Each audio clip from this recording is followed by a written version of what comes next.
to talk about That's foreclosures. okay. Foreclosures. I don't think it's particularly sexy, but apparently there is some value in purchasing the odd foreclosure. Or not.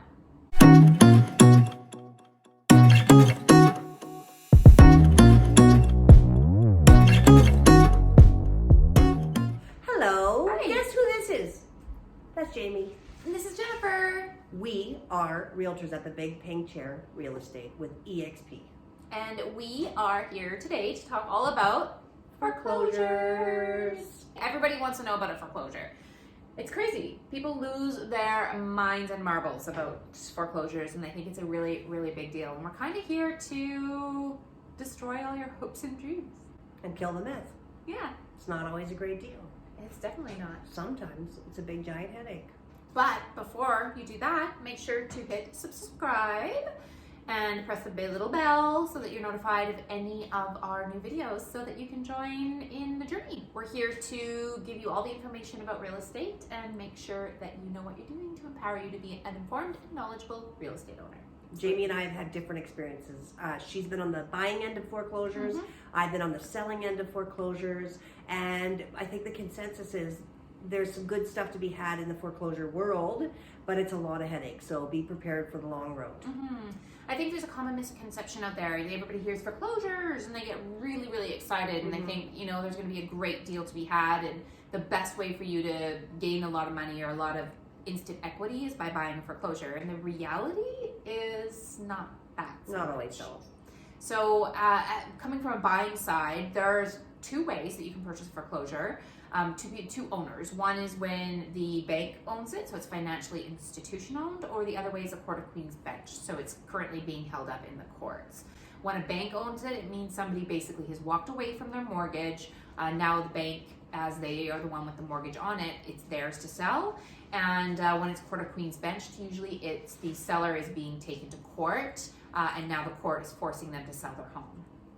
They are very different things, and the process is different in that, of course. So in the case of me being the seller's agent, one of the foreclosures that I worked on was actually bank owned, which meant that the home went on MLS. People were given a certain amount of time to go and take a look at the home. They had to then bring forward offers to the bank, and the bank looked at it usually within 2 to 3 business days, and the decision was made relatively quick. Whereas if you go to the Court of Queen's bench, as Jamie can attest, it takes a lot longer. Yeah, it's a totally different process. So you're submitting your offer blind to the lawyers. The lawyers then set a date, and it can be anywhere from 3 days to a week or 2 for the actual court date. And then you show up to court, and a judge actually takes a look at all of the offers that are being presented. Now, the other thing that can take place during this time is that the seller can show back up and fight their case. So if they're being taken to court forced to sell their house, they can show up with their own lawyer. The lawyer can then fight the case, and then basically the entire thing can be delayed. So the buyer of the other end of the home is kind of moot at that point, and you could end up going up to court, getting all excited and waiting and showing up and just finding out basically that there's another court date being set, or that the house is now not for sale anymore at all anyway. Right. So in my case, and I'll just speak for mine, one of the things that I felt if I was on the buyer end of this particular deal would put up some red flags for me. My home, when it was listed, in the agreement there was no conditions allowed. There were no warranties on the home, and this particular home was owned by a family who was hoarding. So when they were kicked out of the home, they were told to take what they could grab and leave, and everything else was left in the home for the potential new buyer to take over and sift through. It's not a lot of fun. No. This particular one stank to high heaven, and we figured that there was probably mold and asbestos. We weren't sure. So when homeowners were going through, or potential homeowners were going through, they had to wear all kinds of hazmat suits and safety gear. And when they made their offer, they had to go in kind of blind. They didn't know what they were actually getting with the home. In addition to that, the court, or the in this case the bank, made a decision about list price, and I felt that my list price was a little on the high side actually for what people were going to get. So that was my story Well, there. and this is the main thing about foreclosures is that kind of that people are assuming that you're going to get this huge deal. The reality of the situation is they're hiring, the bank or the courts hire a real estate agent. That real estate agent goes out, they do a comparative market analysis just like we do for our sellers, and then they list the house at a comparative market price. And the buyer then buys the house for this price with as is, where is, basically meaning that all the risks associated or things that you're typically protected from when you're purchasing in a traditional fashion are no longer there for you. So if you move in and the furnace conks out the next day, that's on you. If you get in there and there's a bunch of damage since when you originally saw it, that's on you.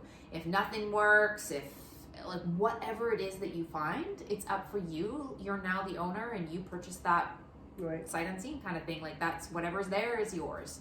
And also typically, you can't have conditions. No, you're buying that house with no mortgage approval time, no inspection time, and anything else that you might want to add to that, that offer to sort of be a backup clause doesn't exist in the eyes of foreclosures. Right. So there is a lot of risk. Now, we don't want to make it sound like there's never going to be any benefit. There definitely can be. I've been on the one side where we did purchase it from a bank and this house was upgraded to the 9s. You could very clearly tell it was vacant when we went through it. You could just tell that the person just unfortunately must have lost their job or there was a divorce or something where they just walked away from it. They basically handed the keys back to the bank and said, now it's you. And the bank was selling it. The bank was basically selling it for what the mortgage was remaining on it. And so it did appear that these folks did get a better deal. Now, did they take on the risk? They did. Fortunately for us at the time, we were able to get in for a second showing. We brought a home inspector with us to the second showing. He didn't do a formal inspection, just walked through as kind of a friend, gave us things to look out for, and kind of gave us the go-ahead that this looked like a pretty solid house to him. So for us, we kind of removed that risk. We also did a pre-approval with our bank saying, here's the house we're looking at. Do you see any potential issues? And it looked like it was good to go. One other thing about foreclosures that a lot of people don't know is that if you're a first-time buyer and you only have 5% down, you are not able to buy foreclosures. Typically with a bank, in order to get a mortgage on a foreclosure, you need a huge amount of down payment.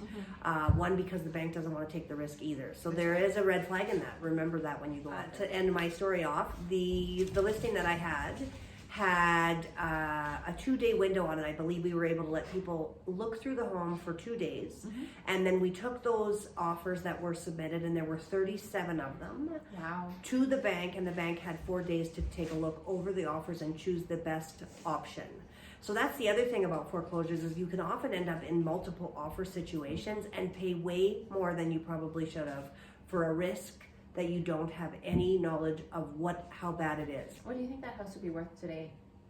Well, I know they renovated it, and I think the last time I talked to the realtor, when they renovated it, they put about $100,000 into the reno, and my guess is it's probably worth 50 grand less than they ended up paying for it, which is really sad, but it was a risk they took. They bought it because of location, actually, from what I know. Right. Oh, man. So I guess the main key thing that you want to think about if it's something you're considering is, again, as we always preach, get a realtor. Because they're going to be able to, one, do a comparative market analysis for you to make sure that the price that you are paying is comparative, if not a little lower. If it really is a deal that you're looking for, we can find you a deal. It doesn't necessarily have to be a foreclosure, and you might even do better on just a regular listing because maybe the seller is kind of desperate to get out of there and maybe they are about to be foreclosed on and they'd rather take what money they can get out of it versus the bank taking it. And that's actually really good advice because right now in the Calgary market in particular, there are a lot of people in some kind of trouble. And so, that's why people are testing it out there. So you're better off to do a few viewings of other homes and then see what options are out there for you. And occasionally, talk to your realtor. They might be willing. Let's just start throwing lowballs out. I know I've gotten a few on our listings, so we're not afraid to do that, right? And if you're the seller, don't be offended by a lowball. That's all we're doing is testing it out. Don't take anything personally.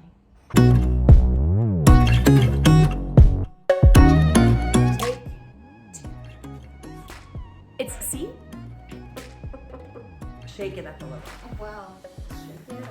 Hello. Can we drink while we do this? That might be easier. Tips. Can we do that again? I wanted to. I almost said the other word.